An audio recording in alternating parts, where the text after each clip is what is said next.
20세기에 가장 커다란 발자취를 남겼던 실존주의 철학자 중에 대표자라고 하면 사르트르죠. 이 사르트르는 죽기 전에 파리의 한 병원에서 폐소종으로 그렇게 입원을 했습니다. 이 사르트르는 죽음에 대한 불안과 공포 때문에 자기의 병명이 무엇인지조차 간호하는 아내에게 물어보지 못했다고 합니다. 이 사르트르는 현대인에게 깊은 감동을 주었던 죽음으로부터의 자유라는 그런 글을 남겼지만 그의 마지막은 실로 비참했습니다. 그는 입원한 지 한 달 만에 몹시 괴로워하다가 병원에서 죽음을 맞이했습니다. 그가 세상을 떠나고 난 후에 그의 말로가 이렇게 비참했던 이유에 대해서 어떤 독자가 신문에 이렇게 투고를 했습니다. 사르트르의 말로가 그렇게도 비참했던 이유는 사르트르에게는 돌아갈 고향이 없었기 때문이다. 이렇게 말했다고 합니다. 이 말처럼 사르트르에게는 진정으로 죽어서도 돌아갈 고향이 없었습니다. 반면에 독일의 신학자였던 디트리 본회퍼 목사님은 세계 대전 중에 독일의 수용소에서 나치에게 항거하다가 죽음을 맞이하게 됐습니다. 어느 날 한 간수가 문을 두드리고 들어오는데 본회퍼 목사님은 직감적으로 마지막이다 라는 그런 생각이 들었다고 합니다. 이 목사님께서는 벌떡 일어나서 감방에 있던 자기의 동료들에게 이렇게 인사를 했다고 합니다. 동지 여러분, 이제 나에게 죽음이 다가왔습니다. 그러나 기억하십시오. 이것이 마지막이 아니고 시작입니다. 주님께서 나를 위해서 예비하여 주신 하나님 아버지의 집에서 다시 만날 때까지 여러분 안녕히 계십시오. 이렇게 마지막 인사를 하고 감방을 나서는 그 목사님에게서는 놀라운 평안함과 그리고 기쁨이 넘쳐났다고 합니다. 그 감옥에 있던 사람들은 하나님을 신뢰하는 이 본회퍼 목사님의 마지막 모습을 충격과 감동으로 그렇게 보았다고 합니다. 사르트르에게는 돌아갈 고향이 없었지만 이 본회퍼 목사님에게는 죽어도 돌아갈 고향이 있었습니다. 오늘 부활절 예배를 드리는 성도 여러분, 여러분께서는 죽어서 돌아갈 고향이 있습니까? 오늘은 우리 기독교에서 가장 큰 명절이라고 할 수 있는 부활절입니다. 자, 부활절 하면 무엇이 떠오르시나요? 부활절 계란 깨먹기, 부활절 연합 새벽 예배, 세례식 등등등 여러 가지 행사를 합니다. 자, 이 부활절은 누가 부활한 날이죠?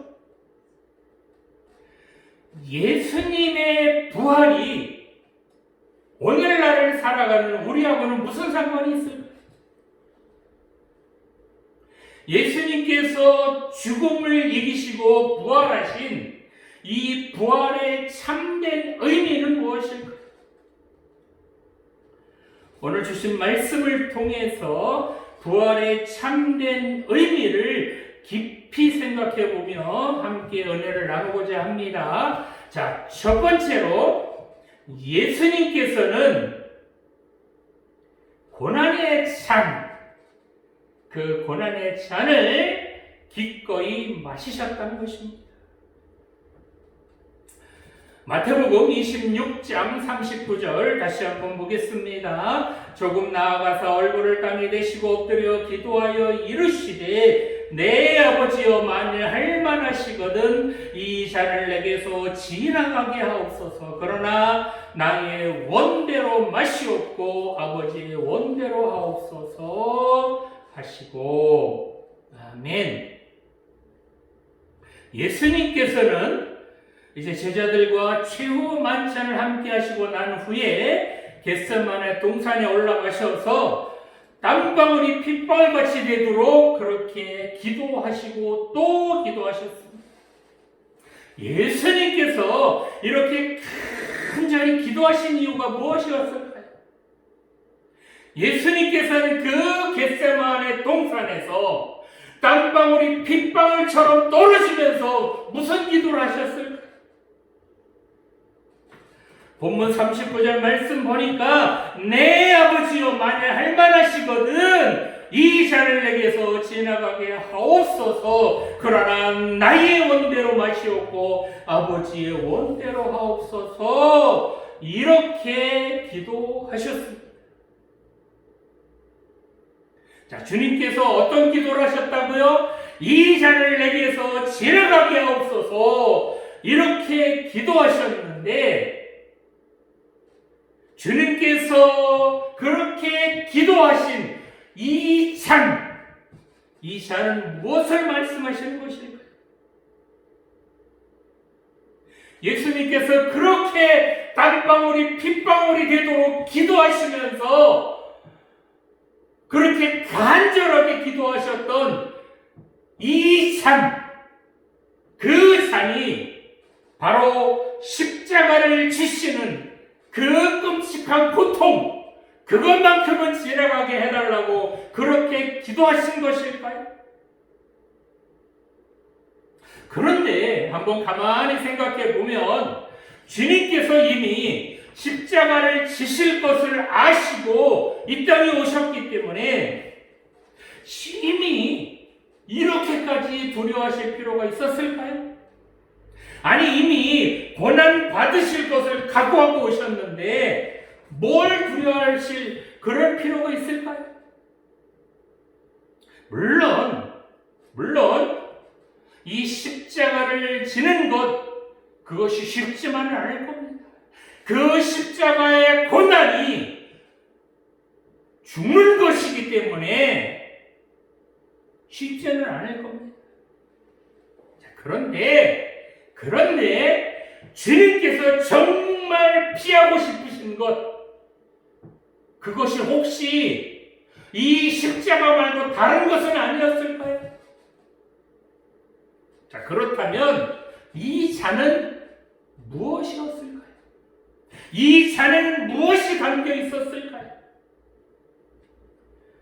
마가복음 10장 38절 말씀에 보면 예수께서 이르시되 너희가 구하는 것을 알지 못하는도다. 내가 마시는 잔을 너희가 마실 수 있으며 내가 받는 세례를 너희가 받을 수 있느냐라고 말씀하셨습니다.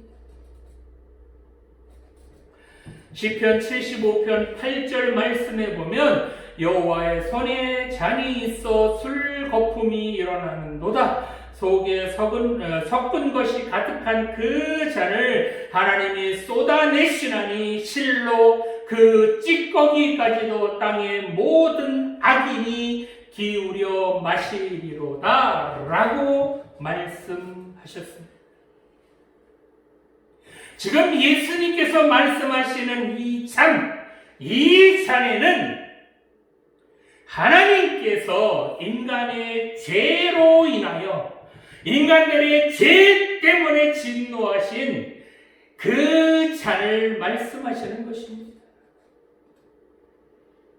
이 잔에 뭐가 담겨 있다고요? 바로 이 잔 속에서는 지금 예수님께서 이 잔을 내게서 지나가게 하옵소서라고 예수님께서 간절히 기도하실 때 그 예수님께서 기도하시는 잔 속에 담겨 있었던 것은 바로 하나님께서 진노하실 만큼, 아니 참지 못하실 만큼 인간들의 더럽고 추악한 그런 죄가 담겨 있다는 것입니다.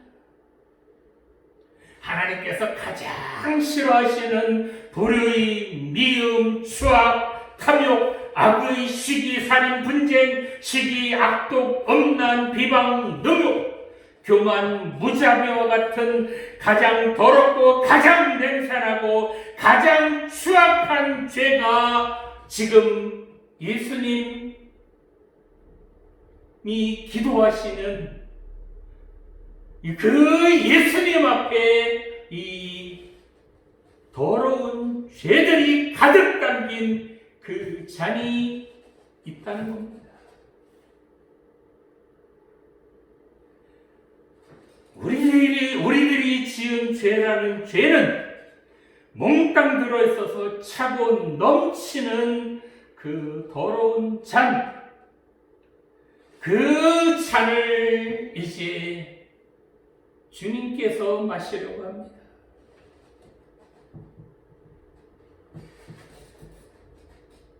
주님께서 이 잔을 마시는 것, 그것이 쉬웠을까요? 여러분이라면 여러분들이 지었던 그 수많은 더럽고 추한 죄들, 그런 죄들을 여러분 입으로 마셔라! 그러면 마실 수 있겠습니까? 차라리 날 잡으세요. 차라리 날 죽이세요. 이러실 망정, 그러실 망정, 세상에서 가장 더럽고 추한 이 죄의 잔을 마시는 것은 아무리 주님이라도 쉽지는 않았을 것입니다. 거룩하시고 깨끗하신 주님, 죄 없으신 예수님께서 더럽고 추하고 냄새나는 이 죄의 잔을 마셔야 하는데 어찌 기도하지 않으실 수 있었겠습니까? 죄를 찾을 수 없이 순결하시고 깨끗하신 주님께서 이제 더럽고 썩고 아주 냄새나는 그런 악취가 진동하는 인간들의 죄로 가득한 죄의 잔을 마시려고 합니다. 그런데 주님께서는 왜 이 잔을 내게서 지나가게 하옵소서라고 기도하셨느냐는 겁니다. 이 기도는 예수님께서 자기하고는 상관없이 이 죄의 잔을 지나가게 해달라라고 기도하시는 것일까요? 그렇지는 않습니다. 이 잔을 내게서 지나가게 하옵소서라고 예수님께서 기도하실 때에 이 지나가게 하옵소서라는 말씀을 원어로 보면 통과하다라는 단어로 영어의 패스 또는 패스 오버가 아니라 through와 같은 의미로 자기를 통과하게 해달라는 겁니다. 즉 주님께서는 자기하고는 상관없이 그냥 지나가게 해달라는 것이 아니라 자기가 인간들의 모든 죄가 담긴 그 더러운 죄의 잔을 마셔서 자기 몸을 통과하게 해달라고 지금 기도하고 계시는 것이었습니다. 더럽고 냄새나고 악취가 진동을 하지만 그렇지만 사랑하는 백성들의 죄를 다 마셔서 그 죄를 없앨 수만 있다면 주님 자신이 그 잔을 마시겠다는 것입니다. 이 잔을 마시는 것이 그 어떤 것보다도 힘들지만, 그 어떤 것보다도 어렵지만, 하나님 아버지의 뜻이라면 그 더러운 죄의 잔을 마실 수 있게 해 달라고 지금 기도하고 계시는 겁니다. 우리는 어떻습니까? 우리는 조금만 냄새나고 상해도 못 먹겠다고 버리고 난리가 나는데, 주님께서는 내 죄를 비롯해서 여러분 모두의 죄가 들어있는 그 더러운 죄의 잔을 지금 마시려고 합니다. 아무리 주님일지라도 우리들의 더럽고 추한 모든 죄가 들어있는 그 잔을 마시는 것, 그것이 쉬우셨을까요?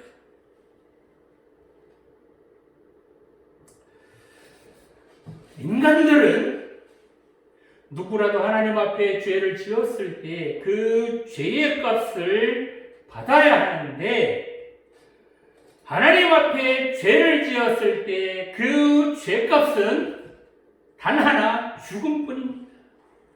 그런데 레위기에 보면 하나님께서는 인간들이 죄를 지었을 때 그 죄를 면할 수 있는 방법, 즉 죄를 지으면 죽음뿐인데 그 죽음을 면할 수 있는 방법을 알려주셨어요. 즉 죄를 용서받는 방법을 알려주셨다는 겁니다. 사람이 죄를 지었을 때 죄를 지은 사람이 그 짐승을 데리고 와서 그 짐승의 머리에 안수를 하고, 그래서 자기의 죄를 그 짐승에게 전가시키고 난 후에 그 짐승을 죽여서 그 피를 들이면 그 사람의 죄를 용서해 주신다라고 약속하셨습니다. 마찬가지로 이제 예수님께서 인간들의 죄를 대신해서 인간들의 모든 죄를 다 마시고 이제 짐승처럼 그렇게 제물로 죽을 테니 이제 그 인간들의 죄를 용서해 달라는 것입니다. 이제 예수님께서는 세상에 더럽고 냄새나고 추악한 우리들이 지은 그런 죄로 가득한 그런 죄의 잔을 망설임 없이 벌컥벌컥 마시셨습니다. 사랑하는 자녀들을 구할 수만 있다면 아무리 더럽고 냄새날지라도 주님께서는 그 죄의 잔을 마시는데 주저함이 없으셨습니다. 주님께서 십자가를 지시고 골고다 언덕을 올라가시는데 주저주저 하시던가요? 나는 못 가겠다. 내가 왜 저놈들 때문에 죽어야 하느냐라고 발버둥 치시던가요?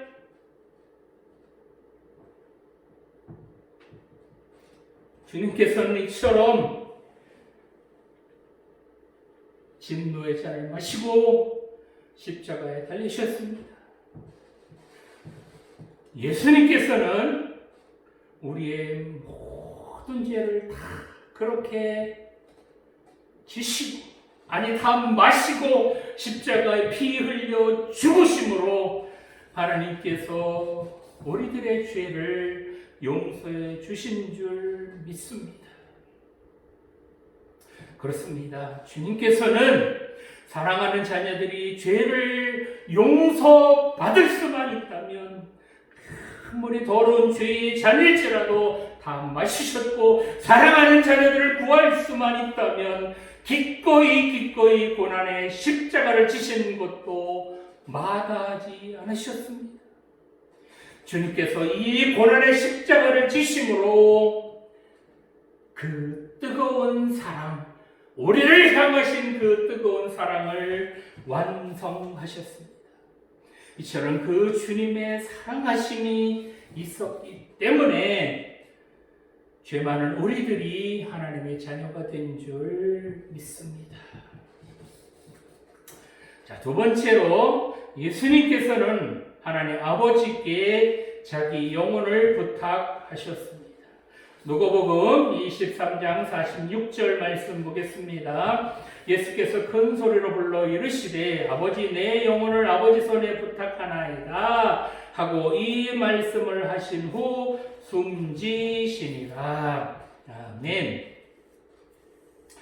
예수님께서 재판을 받으시고 이제 채찍과 막대기로 모진 매를 맞으신 후에 이제 골고다 언덕에 오르셔서 십자가에 달리셨습니다.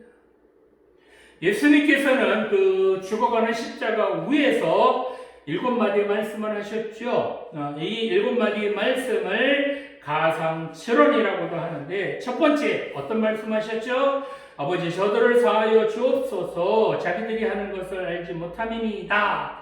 이렇게 말씀하셨고 두 번째 말씀 오늘 내가 나와 함께 나곤이 있으리라. 세 번째 말씀 여자여 보소서 아들이니이다. 보라 내 어머니라. 네 번째 말씀 엘리 엘리 라마 사박다니 나의 하나님 어찌하여 나를 버리셨나이까. 다섯 번째로 내가 목마르다. 여섯 번째로 다 이루었다. 마지막 7번째 말씀이 아버지 내 영혼을 아버지 손에 부탁하나이다. 이렇게 말씀하신 후에 숨을 거두셨습니다. 예수님께서는 왜 십자가에서 마지막 숨을 거두시기 전에 자기 영혼을 하나님 아버지 손에 부탁하셨을까? 본문에 부탁하나이다 라는 뜻은 맡기다, 위탁한다 라는 뜻으로 하나님의 손에 자신의 영혼을 맡긴다 라는 그런 의미로 사용되었습니다. 즉 예수님께서는 자신의 영혼을 하나님께 맡겨서 하나님께서 자기 영혼을 다시 살려주시기를 원하셨다는 겁니다. 예수님께서 자기 영혼을 누구에게 부탁하셨다고요? 바로 하나님 아버지, 즉 하나님께 자기 영혼을 부탁하고 있습니다. 자, 이 말씀이 무슨 의미일까요?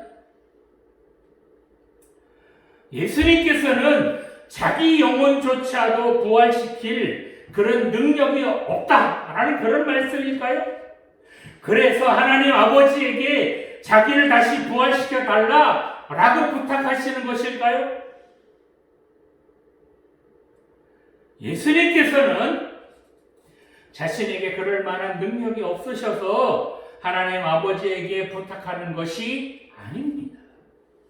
죽은 자를 살리신 것이 어디 한두 번이십니까? 죽은 지 나흘이나 지난 나사로를 살리신 예수님께서 자기 영혼조차 살리실 그런 능력이 왜 없겠습니까? 이 말씀은 바로 부활의 전권이 오직 하나님 아버지에게만 있다는 것입니다. 즉 하나님 아버지께서 이 예수님을 부활시켜 주셔야 다시 살아날 수 있다는 것입니다. 물론 예수님께서는 스스로 다시 살아날 능력이 있으신 분이셨습니다. 그렇지만 예수님께서는 누구 때문에 지금 십자가에 죽으셨습니까? 십자가를 지신 최종 목표가 무엇이죠? 주님께서 십자가를 지신 최종 목표는 바로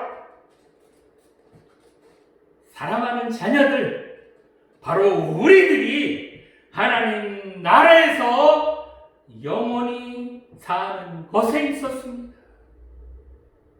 죄인인 우리들이 그 죄를 용서받아서 다시 하나님 나라에 들어갈 수 있도록 그렇게 하는 것, 그래서 하나님 나라에 영원히 사는 것, 그것이 예수님께서 십자가를 지신 최종 목표셨다는 겁니다. 그래서 마지막으로 숨을 거두시기 전에 우리 주님께서는 하나님 아버지께 간절하게 부탁하시고 또 부탁하시는 것입니다. 즉 하나님의 아들이자 우리와 같은 육체를 가진 그런 분이신 예수님을 하나님께서 다시 살려주셔야 잠자는 자들의 첫 열매가 되실 수 있기 때문이셨습니다. 이처럼 육체를 가진 주님께서 부활하신다는 것은 육체를 가진 우리도 부활할 수 있다라는 그런 의미입니다. 예수님 자신이 스스로 다시 살아나신다면 그 부활은 그 주님에게만 해당되는 겁니다. 즉 주님 스스로 부활하시면 부활의 효과가 주님에게만 해당이 됩니다. 그러나 하나님께서 인간의 몸을 입으신 그 주님을 다시 살려주신다면 그렇다면 육체를 가진 우리들도 다시 살려주신다는 겁니다. 주님께서는 이 부활을 간절히 원하셨던 것입니다. 예수님께서는 하나님께서 이 부활을 허락해 주시기를 숨이 떨어지는 그 순간에도 간절하게 부탁하시고 또 부탁하신 것입니다. 주님께서 이처럼 사랑하는 자녀들 다시 살려주시기를 하나님 아버지께 간절하게 부탁하심으로 하나님께서 예수님을 다시 살려주셨을 뿐만 아니라 우리들도 다시 살려주실 줄 믿습니다. 주님께서는 이처럼 마지막 숨이 떨어져 죽어가시면서도 사랑하는 우리들, 사랑하는 자녀들 다시 살려달라고 하나님 아버지께 간절히 부탁하시는 그 뜨거운 사랑, 그 주님의 뜨거운 사랑 잊지 말아야 합니다. 주님께서는 이처럼 여러분들을 사랑하시는 분이십니다. 마지막으로 예수님께서는 죽음을 이기시고 다시 살아나셨습니다. 누가복음 24장 5절에서 7절 말씀 보겠습니다. 여자들이 두려워 얼굴을 땅에 대니 두 사람이 이르되 어찌하여 살아있는 자를 죽은 자 가운데서 찾느냐, 여기 계시지 않고 살아나셨느니라. 갈릴리에 계실 때에 너희에게 어떻게 말씀하셨는지를 기억하라. 이르시기를 인자가 죄인의 손에 넘겨져 십자가에 못 박히고 제3일에 다시 살아나야 하리라 하셨느니라 한데. 아멘. 자, 예수님께서 십자가에 못 박혀 죽으신 후에 아리마대 요셉은 예수님의 시체를 세마포로 싸서 바위로 된 무덤에 두었습니다. 안식 후 첫날 새벽에 막달라 마리아와 요한나와 야고보의 모친 마리아가 예수님의 무덤으로 찾아갑니다. 그런데 예수님의 시체를 두었던 무덤 입구를 막았던 돌이 옮겨진 것을 보고 무덤에 들어가 보니 예수님의 시체가 보이지 않습니다. 이때 문득 찬란한 옷을 입은 두 사람이 곁에 서서 어찌하여 살아있는 자를 죽은 자 가운데서 찾느냐, 여기 계시지 않고 살아나셨느니라. 갈릴리에 계실 때에 너희에게 어떻게 말씀하셨는지를 기억하라. 이렇게 말을 합니다. 즉 예수님께서 다시 살아나셨다는 것입니다. 성경 말씀에 나오는 예수님께서 다시 살아나셨다라는 이 단어가 본동사로 사용될 때에는 모두 다 수동태로 나옵니다. 즉 예수님께서 능동적으로 스스로 살아나셨다라는 그런 말씀이 아니라는 겁니다. 예수님께서 다시 살아나신 것은 그 부활의 전권을 가지신 하나님께서 다시 살려주셨다는 것입니다. 자, 그러면 하나님께서 다시 살려주셨다라는 말씀은 어떤 의미일까요? 이 부활은 우리하고 어떤 의미가 있을까요? 우리 인간은 에덴 동산에서 죄를 범함으로 하나님께 쫓겨났습니다. 그래서 죄를 지은 인간을 인간들은 다시 하나님께로 돌아갈 수 없게 되었습니다. 왜냐하면 하나님께서는 죄와 같이 있을 수는 없는 분이시죠. 왜요? 거룩하신 분이기 때문에 죄와는 같이 있을 수는 없는 분이시죠. 그래서 죄를 지은 인간은 하나님과 같이 있을 수 없게 되었습니다. 자, 그런데 하나님께서 이 육신을 가신 예수님을 다시 부활시켜 주셨다는 것은 다시 하나님과 함께 있을 수 있게 되었다라는 말이 됩니다. 자, 예수님께서 부활하셔서 지금 어디에 계셨죠? 하나님 보좌 오른편에 계십니다. 자, 우리 인간도 하나님께서 부활시켜 주시면 우리 어디로 가죠? 물론 하나님 나라에 가서 하나님과 영원히 삽니다.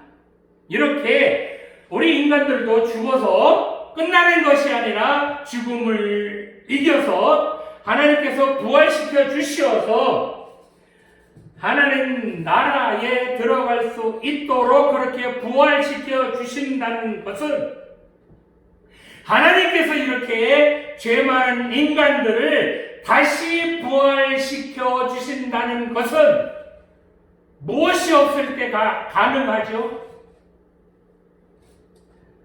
바로 죄가 없을 때만 하나님과 같이 있을 수 있습니다.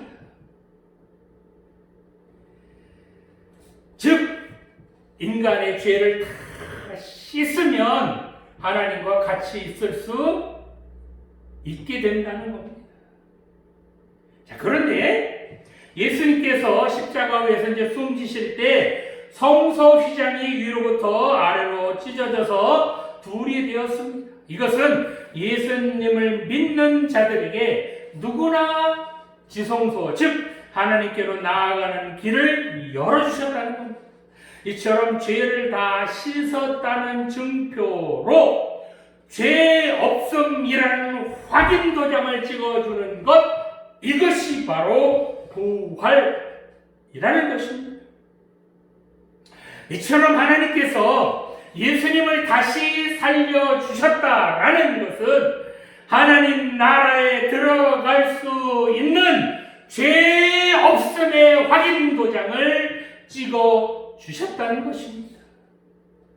이처럼 주님께서 자기 영혼을 하나님 손에 부탁하신 것은 바로 자기가 인간들의 죄를 대신해서 십자가에 죽었으니 이제 그 인간들의 죄를 용서해 달라라고 그렇게 간절하게 부탁하신 것입니다. 인간들의 모든 죄는 주님 자신이 다 그 죄값을 치를 테니 이제 사랑하는 자녀들을 용서해 달라는 것입니다. 주님 자신은 조롱을 당하고 침뱉음을 당해도 참을 수 있고 채찍에 맞아서 가죽이 쪽쪽 갈라져서 뼈가 다 드러나도 괜찮고 골고다 언덕을 오르다가 무릎이 깨져서 피가 철철 나도 괜찮고 십자가에 손과 발에 못이 박혀도 참을 수 있고 창으로 옆구리를 찔려서 물과 피를 쏟아서 물과 피를 다 쏟아도 좋으니 제발 인간들의 죄, 그 죄를 하나님께서 용서해 달라. 그렇게 용서해 달라고 그렇게 기도하셨습니다. 이처럼 주님께서는 우리가 우리 죄를 용서받고 다시 하나님 나라에서 영원히 살 수 있도록 마지막 숨이 끊어지면서까지도 간절히 하나님께 부탁하신 것입니다. 이처럼 사랑하는 자녀들을 이제 용서해 주셔서 다시 살려달라는 그 주님의 간절한 부탁을 들으시고 하나님께서 주님을 다시 살려주신 것입니다. 로마서 4장 25절 말씀에 보면 예수는 우리 범죄함을 위하여 내어줌이 되고 또한 우리를 의롭다 하심을 위하여 살아나셨느니라 라고 말씀하셨습니다. 하나님께서 이처럼 자기 아들을 다시 살려주심으로 우리도 하나님 나라에 들어갈 그 길을 열어주신 줄 믿습니다. 이제 누구라도 이 예수님을 구주로 믿기만 한다면 비록 육신은 죽을지라도 하나님께서 우리 영혼을 다시 살려주시어서 하나님 나라에 다 들어갈 줄 믿으시기 바랍니다. 그래서 예수님을 믿기만 하면 죽음이 끝이 아니라 하나님 나라에 들어가는 새로운 시작이라는 것 명심하시기 바랍니다. 이처럼 예수님을 믿는 여러분들은 죽어도 돌아갈 고향이 있습니다. 오늘 부활절 예배를 드리시는 성도 여러분, 이렇게 주님께서 우리를 대신해서 십자가를 지신 그 뜨거운 사랑 때문에 우리가 구원받은 줄 믿으시기 바랍니다. 뿐만 아니라 하나밖에 없는 독생자 예수님을 우리를 위하여 아낌없이 내어주신 하나님의 그 무한하신 사랑, 그 사랑도 잊지 마시기 바랍니다. 누가복음 24장 5절에서 6절 말씀으로 설교 마치겠습니다. 어찌하여 살아있는 자를 죽은 자 가운데서 찾느냐? 여기 계시지 않고 살아나셨느니라. 아멘. 기도 드리시겠습니다. 살아계신 하나님 아버지 감사합니다. 죄 가운데 있는 저희들 구원하시기 위하여 주님께서 그렇게 땀방울이 빗방울이 되도록 기도하여 주신 줄 믿습니다. 우리가 마셔야 할 그 죄악의 잔을 주님께서 대신 마셔주심으로 우리 죄를 용서받은 줄 믿습니다. 뿐만 아니라 여전히 죄 가운데 있는 저희들 다시 살려주시기 위하여 주님께서 하나님께 자기 영혼을 간절하게 부탁하신 그 뜨거운 사랑이 있었기 때문에 우리가 다시 부활하여 하나님 나라에 들어갈 줄 믿습니다. 예수님께서는 예수님 자신만이 아니라 다시 살아나기를 원하신 것이 바로 우리들도 다시 살려주시려는 그 간절한 기도를 통하여 우리들도 하나님 나라에 들어가는 문을 열어주시려고 그렇게 간절히 기도하여 주신 줄 믿습니다. 이 주님의 뜨거운 사랑 때문에 우리들도 하나님 나라에 들어가게 된 줄 믿습니다. 우리가 다시 하나님 나라에 들어갈 수 있도록 자기 아들을 내어주신 하나님의 그 사랑 잊지 않게 하여 주시옵소서. 또한 구원받을 만한 그 어떤 자격 없는 우리를 구원하여 주시려고 기꺼이 자기 몸을 우리를 위하여 희생하여 주신 주님의 그 뜨거운 사랑에 깊이 감사드립니다. 주님의 그 뜨거운 사랑하심 때문에 우리가 하나님의 자녀가 된 줄 믿습니다. 오늘 부활절을 맞이하여 이 하나님 아버지의 사랑하심과 예수님의 그 뜨거운 희생을 마음속 깊이 새기게 하여 주시옵소서. 감사드리며 죽음을 이기시고 부활하신 예수님 이름으로 기도드립니다.